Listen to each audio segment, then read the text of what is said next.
Welcome back to the channel. Today's video is for every iOS-based user out there. Now, if you're an iOS-based user, you have an iPad or an iPhone and you're looking at getting into music production, or if you want to get into DJing, if you want to get into any kind of music creative work, I want to show you something that's really special on the iPad and the iPhone that you can use to actually start your music building career.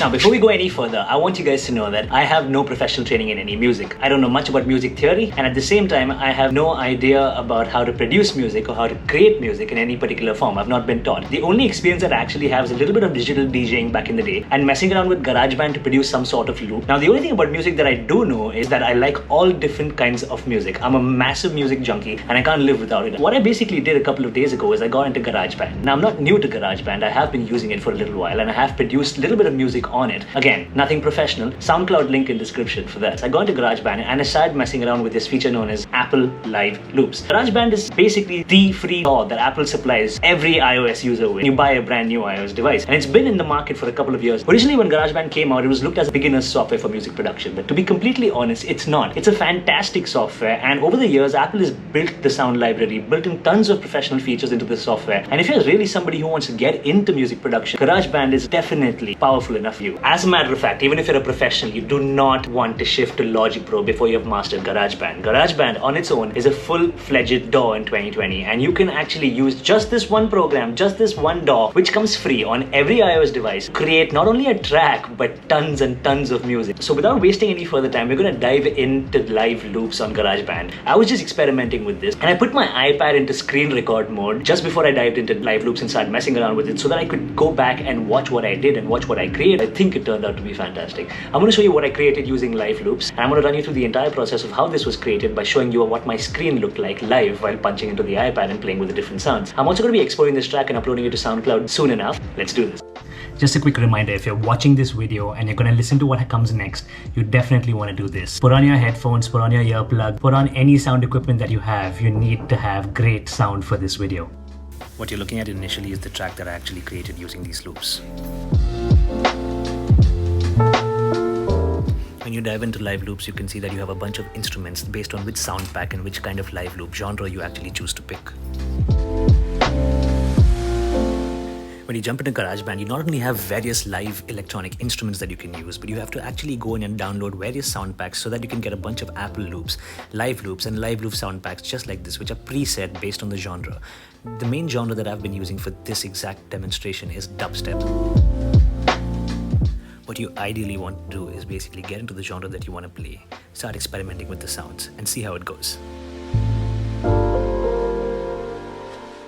What comes next is the live screen record and the audio, which I actually created.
thanks for watching.